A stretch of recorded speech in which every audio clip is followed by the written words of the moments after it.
Mercredi 22 avril 2020, frères et sœurs, nous continuons nos 100 jours de prière et aujourd'hui c'est le jour 27. Le titre de la méditation pour aujourd'hui c'est « Comblé par la parole ». Nous trouvons le texte à méditer dans le livre des Psaumes, chapitre 27, verset 4. Il a ainsi dit « Je demande à l'Éternel une chose que je désire ardemment. Je voudrais habiter toute ma vie dans la maison de l'Éternel pour contempler la magnificence de l'Éternel et pour admirer son temple. » Conseil à l'Église, c'est un ouvrage où nous trouvons le petit texte à méditer pour aujourd'hui. Je possède un sauveur ressuscité. En lui, je me confie. Il ne permettra pas que je sois confus. Je triompherai en son nom. Il est ma justice et ma couronne de joie. Que personne ici ne s'imagine que son cas est désespéré, car cela n'est pas. Vous vous voyez pécheur et indigne. C'est justement cette raison que vous avez besoin d'un sauveur qui pourra vous aider dans ces circonstances. Si vous avez des péchés à confesser, ne perdez pas de temps. Ces moments-ci sont plus précieux que l'or. Si nous confessons nos péchés, il est fidèle et juste pour nous les pardonner et pour nous purifier de toute iniquité. 1 Jean 1er, verset 9.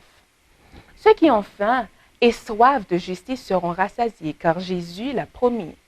Précieux Sauveur, ses bras sont ouverts pour vous recevoir. Son grand cœur plein d'amour vous attend pour vous bénir. Question à méditer. Quel est votre plus grand désir? Quel est le cri le plus profond de votre cœur? Peut-être n'y avez-vous jamais pensé récemment. Peut-être essayez-vous simplement de survivre. Peut-être y pensez-vous tout le temps. Aujourd'hui, prenez quelques instants pour réfléchir à la source de votre plus grande joie et de votre plus grand épanouissement. En vous adonnant à cet exercice, réfléchissez au psaume 27, verset 4 et demandez à Dieu de vous donner un cœur profondément désireux de se tenir en sa présence. Aujourd'hui, prenez quelques instants pour réfléchir à la source de votre plus grande joie et de votre plus grand épanouissement. En vous adonnant à cet exercice, réfléchissez au psaume 27, verset 4 et demandez à l'Éternel de vous donner un cœur profondément désireux de se tenir en sa présence. Nous avons des sujets d'être reconnaissants au Seigneur. Une vidéo sur le coronavirus a été produite par les sourds par la division Afrique de l'Ouest à Abidjan, Côte d'Ivoire, fournissant des informations importantes sur le COVID-19 par le biais de la signature et des sous-titres. Nous sommes reconnaissants que ces nouvelles ressources soient développées pour atteindre tous les groupes. Aujourd'hui, comme d'habitude, nous continuons à prier. Prions pour que Dieu prenne soin de ses enfants en Corée du Nord, en Corée du Sud, au Japon et en Chine. Prions pour que tous les yeux, y compris ceux des responsables gouvernementaux, se tournent vers le ciel reconnaissant les signes de temps et perçoivent que Jésus revient bientôt. Prions pour ceux qui font partie des ministères des possibilités. Prions pour ceux qui travaillent avec les sourds, les handicapés et d'autres ministères ayant des besoins spéciaux. Prions pour que, dans cette période, ceux qui sont dans les communautés de lépreux ne soient pas ignorés ou oubliés.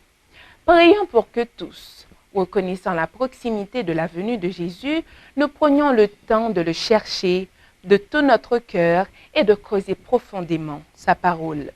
Prions pour que nous saisissions les belles et profondes vérités des livres de la Bible, comme le livre de Daniel et le livre d'Apocalypse.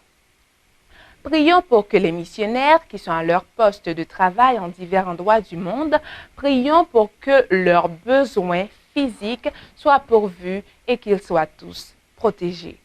Prions pour ceux qui sont relevés du coronavirus. Prions pour qu'ils continuent à se fortifier et à se rétablir. Prions pour qu'ils retrouvent la santé et retournent à une vie normale. Frères et sœurs, nous allons prier le Seigneur qu'il nous garde et qu'il puisse répondre à chacune de nos prières.